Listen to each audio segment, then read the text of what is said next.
महाराष्ट्र के नया transport policy के अनुसार जो ऑटो चालक है या जो टैक्सी ड्राइवर्स है उनको मराठी सीखना कंपलसरी है। उनको नोटिस भी दिया जा रहा है। 1000 से ऊपर नोटिस ऑलरेडी दे चुका है सरकार ने इन ड्राइवर्स को। और इस सिलसिले में बात करने के लिए हमारे साथ जुड़ रहे हैं महाराष्ट्र के परिवहन मंत्री प्रताप सरनाईक जी। सर, ये पॉलिसी लाने का ज़रूरत क्यों लगा? क्योंकि वैसे भी सबसे पहले तो मैं आपके बात काटता हूँ, ये पॉलिसी आज की नहीं है। ये पॉलिसी है 36 साल पहले वाली, 1989 की। सिर्फ वो पॉलिसी चाहिए वैसे इम्प्लीमेंट नहीं हो रही थी, मगर बीच में हमारे पास बहुत सारी कंप्लेंट आई कि प्रवासियों के साथ संवाद अच्छी तरह से नहीं हो रहा है, प्रवासियों के साथ झगड़े हो रहे हैं। क्योंकि हमारे महाराष्ट्र के जो आदिवासी इलाके हैं, हमारे जो पहाड़ी इलाकों में रहने वाले लोग हैं, उनको मराठी भी अच्छी तरह से नहीं आती है, तो हिंदी क्या बोल पाएंगे। और ज़्यादातर जो रिक्शा, टैक्सी या ओला उबेर के ड्राइवर्स हैं वो हिंदी भाषी हमने देखे हैं, अमराठी देखे हैं।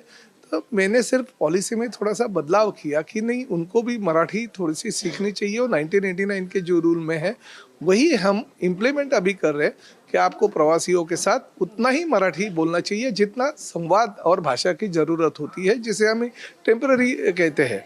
तो कुछ लोगों को नहीं आता था, हमने सिखाने के लिए बहुत सारे क्लासेस चालू कर दिए। बाला साहब ठाकरे जी के नाम का अभियान चालू कर दिया, 105 दिन की मोहलत दी। आज भी हम जो नियम के अनुसार उनको नोटिसेज दे रहे, डायरेक्ट उनका हम लोग लाइसेंस बैच कैंसिल नहीं कर रहे, बल्कि उनको नोटिस दे रहे, भाई आपको 30 दिन में सीखना है, जितना व्यवहारिक ज्ञान मराठी का हो सके उतना आप सीख लीजिए। अगर उतना भी आप सीख नहीं पाएंगे तो बाद में 3 महीने के लिए आपका लाइसेंस सस्पेंड किया जाएगा। तभी भी आप अगर नहीं सीख पाए 3 महीने में और, तो फिर आपका लाइसेंस जो है कैंसिल किया जाएगा। क्योंकि हमारी मराठी अस्मिता है, मराठी भाषा के प्रति प्यार करने वाले हम लोग और हम ये नहीं चाहते, सरकार ये नहीं चाहता कि किसी का भी रोजी रोटी का नुकसान हो। हम ये चाहते कि आप आइए, देश के विभिन्न राज्यों से यहाँ पे आ रहे, आप यहाँ पे आइए, व्यवसाय कीजिए, धंधा कीजिए, मगर मराठी भाषा का आदर कीजिए। सर, ये थॉट से किसी का एतराज़ नहीं हो सकता कि जहां आप रहते हैं वहां आप लोकल भाषा को सीखिए, कम से कम जो बेसिक लैंग्वेज स्किल्स होता है वो सीखिए। लेकिन इसमें एक सवाल ये है कि इनफ फैसिलिटीज़ नहीं है मराठी सीखने की जगह जो है। जितने सारे मुंबई शहर में ऑटो रिक्शा ड्राइवर्स है या टैक्सी ड्राइवर्स है, उनको सबको इतने छोटे टाइम पीरियड में सीखना इम्पॉसिबल। उतना भी हमने, जब ये आपकी जैसे कंप्लेंट किसी ने किया था, तो हमने 105 दिन का जो पीरियड दिया था, वो 105 दिन के पीरियड में करीबन राज्य में 1600 साहित्य क्षेत्र के शिक्षक तैनात किए। हमने 160 जगह पे अलग अलग क्लासेस चालू किए। बहुत सारी यूनियन ने उनकी जगह दी, बहुत सारी पॉलिटिकल पार्टी ने उनके कार्यालय दे दिए। हर जगह पे जहाँ पे हो सके हमने ये क्लासेस चालू कर दी। और करीबन 1,65,600 विद्यार्थियों को, यानी हमारे जो ड्राइवर लोग हैं, उन्होंने उसमें सहभाग किया, उनको प्रमाण पत्र दिए गए। तो ये भी जो कंप्लेंट थी वो भी हम ऐसे नहीं है कुछ वक्त नहीं दिया या उनको जगह उपलब्ध करके नहीं दी, बल्कि शिक्षक नहीं दिए। आज भी हिंदू हृदय सम्राट बाला साहब ठाकरे मराठी भाषा अभियान हम चालू रख रहे हैं। राज्य शासन के मराठी भाषा डिपार्टमेंट की ओर से 1 करोड़ से ज़्यादा निधि इन साहित्यकों को और शिक्षकों को दिया गया है, और उनके माध्यम से और भी हम मराठी सिखाने के लिए तैयार है। मगर आप बोलोगे नहीं, महाराष्ट्र में रहेंगे, काम धंधा भी करेंगे, पैसा भी कमाएंगे और मराठी भी नहीं बोलेंगे, चलेगा नहीं। सर, एक सवाल और है इसमें, जैसे कि हम अगर अपने नेबरिंग स्टेट की बात करें, कर्नाटका की बात करें, कि ये भाषा को लेकर जो विवाद होते हैं, इसमें पब्लिक स्पेसेस में कई सारे लॉ एंड ऑर्डर इंसिडेंट्स भी शुरू हुआ है। उसको उस तरीके का अगर परिस्थिति बनती, लिया गया इसीलिए लिया गया है कि ड्राइवर लोगों के साथ प्रवासियों का भी संवाद होता था। पुलिस स्टेशन में FIR लॉन्च हो गए। मैं आपको यही कहना चाहता हूँ कि हमारे जो आदिवासी इलाके में, जो पहाड़ी इलाके में रहने वाले आदिवासी लोग हैं, जो भूमिपुत्र यहाँ के लोकल है, हमारे राज्य में अलग अलग डिस्ट्रिक्ट में अलग अलग भाषा जो होती है, पूरी मराठी होती है मगर अलग अलग टाइप की होती है। वही उनको मराठी बराबर नहीं आती है, तो क्या हिंदी क्या बताएंगे। तो इसमें की वजह से FIR होते थे, वो नहीं होना चाहिए, झगड़े नहीं होना चाहिए, इसलिए यह निर्णय लिया गया। सर, आखिरी सवाल, कुछ लोगों का कहना है मुंबई एक कॉस्मोपॉलिटन है, यहाँ पे सिटी है, यहाँ पे कई सारे भाषा बोलने वाले लोग रहते हैं, और जिनको जिस भाषा में बात करना है वो करे। बिल्कुल नहीं चलेगा। ये महाराष्ट्र है, मुंबई महाराष्ट्र के बाहर नहीं है। और महाराष्ट्र और मुंबई, ये हमारे पास रहने के लिए हमारे 106 हुतात्माओं ने अपने जान की बाजी लगाई है, बलिदान दिया है।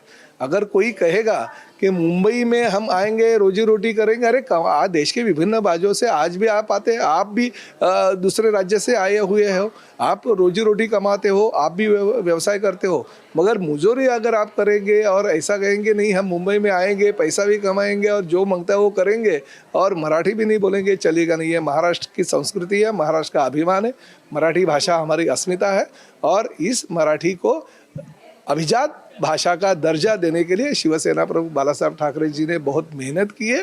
नरेंद्र मोदी जी ने हमें वो अभिजात भाषा का दर्जा किया, उसका प्रचार और प्रसार हम करेंगे। दो और छोटे छोटे विषय है, जैसे कि बीकेसी के ट्रांसपोर्ट को लेकर, जो एक मुंबई के महत्वपूर्ण बिजनेस डिस्ट्रिक्ट है, यहाँ पे ट्रांसपोर्ट की पॉड टैक्सी की जो काम चल रहा है, लेकिन बीकेसी के कंजेशन को एक, क्योंकि ये ग्लोबल एरिया बनने जा रहा है जहाँ यहाँ पे बुलेट ट्रेन की स्टेशन भी बनने जा रहा है, इसको लेकर क्या सरकार के मन में नहीं, देखिए मुंबई और एमएमआर एरिया हम इंफ्रास्ट्रक्चर में बहुत ही गतिमान बनाना चाहते हैं, क्योंकि देश की पूरी नज़र ये मुंबई और एमएमआर क्षेत्र में रहते हैं और जो पॉड टैक्सी का कॉन्सेप्ट है वो हमारे मुख्यमंत्री और दोनों उप मुख्यमंत्रियों का ड्रीम प्रोजेक्ट है, ताकि ट्रांसपोर्ट सिस्टम बहुत ही अच्छी हो सके और उसके माध्यम से हम वो सुविधाएं ले रही है। बीकेसी में ये होने के बाद हम मीरा भाईंदर, ठाणे और नवी मुंबई में पॉड टैक्सी लेके जा रहे हैं और आगे भी देखिए इंफ्रास्ट्रक्चर तो बढ़ना चाहिए। जो यूरोपियन कंट्रीज़ में 30 साल 25 साल पहले जो इंफ्रास्ट्रक्चर है वो आज हम मुंबई में लेके आने की कोशिश करें। थोड़ा सा विलम्ब हो गया, देरी हो गई, मगर आज के बाद अगर 5 साल के बाद में मुंबई एमएमआर एरिया आप देखोगे तो बहुत ही सुंदर और गतिमान हो जाएगा। और एक और सवाल, महाराष्ट्र में अभी ट्रांसपोर्ट सिस्टम बदल रहा है, नए मेट्रो लाइंस बन रहे हैं, नए रेलवे लाइंस बन रहे हैं, लेकिन जो फीडर ट्रांसपोर्ट सिस्टम है, जैसे कि बेस्ट के फ्लीट कम होते जा रहे हैं, बस सर्विसेज कम होते जा रहे हैं, कैंसिलेशंस, बहुत लंबे लंबे लाइंस होते हैं। बीकेसी की बात करें अगर आप देख ले, बसेस उतने नहीं है, ड्राइवर्स उतने नहीं है।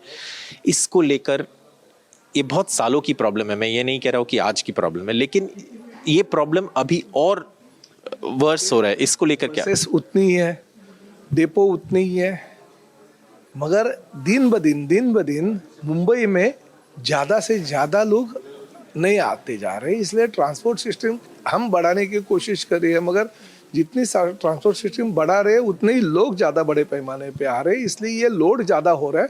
मगर फिर भी हम बेस्ट का अगर आप मुद्दा उठाएंगे तो बेस्ट के लिए देखिए डेवलप कर रहे हैं हम सभी बस के डेपो, साथ ही में हम नई इलेक्ट्रिक बसेस 5000 लाने की है, तो धीरे धीरे इसमें भी सुधार